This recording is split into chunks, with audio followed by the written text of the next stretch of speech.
Hi group. The sun is coming in a weird angle in my window this week, so I'm going to do mostly visuals, but I want to talk to you a little bit about how to be researching for Project 2, and then in a separate video I'm going to talk to you about how to work through revision of Project 1 if that's something that you're interested in doing. So it makes sense for us to review the assignment description for the Isearch paper. You've already worked on the introduction and you'll have feedback from me on that this week. But then you need to start working through the research process, finding the answers to your research questions. And it makes sense for you to actually write the paper as you are conducting your research because this is a narrative of your research process. As you're looking for your first source, you can also write about your search for that first source and what you find there and whether and how it helps you answer your questions, and then move on into writing about your next source and so on. You've already submitted to me a research plan, and in that plan you've written about some of your strategies for resources, some of the things you think you might look at, and you'll have feedback from me on that.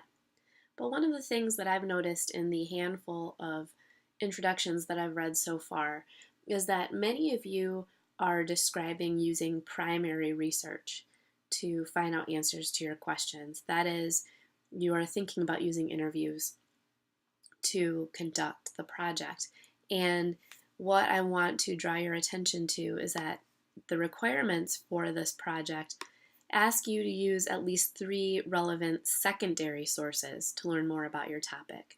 So we're going to talk in a second about what's the difference between a secondary source and a primary source. But it's okay to use interviews in this project if they are building off of the information that you've already found in a secondary source.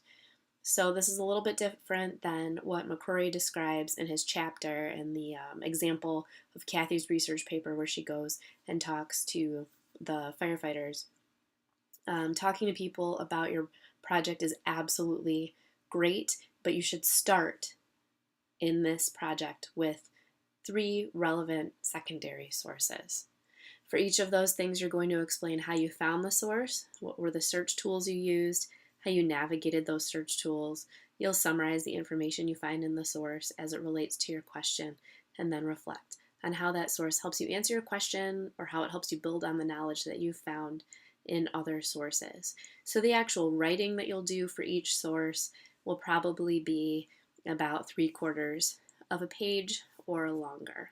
So let's click back into the library resources and remember that this link will take you directly to the English 1020 Research Guide, which is going to be really helpful for you in this project. When you get to the English 1020 Research Guide, I want to point out to you that if you're looking at an issue, Gale Opposing Viewpoints in Context would be a great source for you to look at.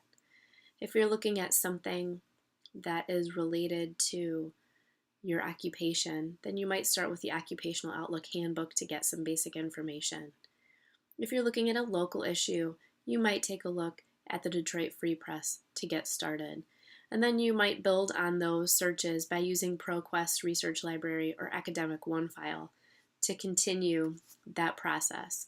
And I want to take a quick look at Academic OneFile to talk through a little bit of research. So let's pretend that my iSearch question is something like, how can I understand the new math curriculum to better support my children's learning? I might go into Academic OneFile, and actually, for a question like this, I probably want to go into a database called Isearch, but I'm going to start in Academic OneFile to talk through how I might begin researching this question. So Academic OneFile is a pretty basic database, and it'll give me access to a number of different kinds of resources, including scholarly articles, magazines, books, and sometimes even audio files. What I see right here is the basic search, and this is really just like the same kind of search that you use when you go into Google.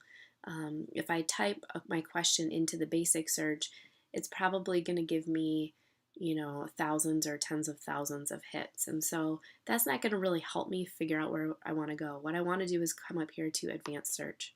Now, a couple of features that are really useful about the advanced search that I want you to pay attention to.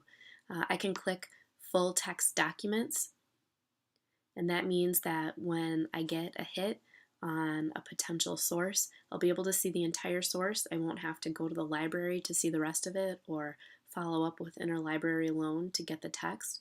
Because I'm working on this project in just a couple of weeks, I want to get information as soon as possible. I can also check whether I want to see just peer-reviewed journals. This will be really important in Project 3. For some of you right now, selecting a peer-reviewed journal will matter because you'll want to see that the sources you're using are credible in the field you're researching in. For my topic, I think it's probably not as important at this moment. But I can also check out publication dates so that I won't get any old articles that won't be helpful to me. So depending on the timeliness of your topic, you might want to consider your limitations on the time span of these articles. I'm going to see if I can get articles written after 2010 for this. I'm going to put in math, curriculum, and let's try change as 3 of my keywords just to know a little bit more about the topic.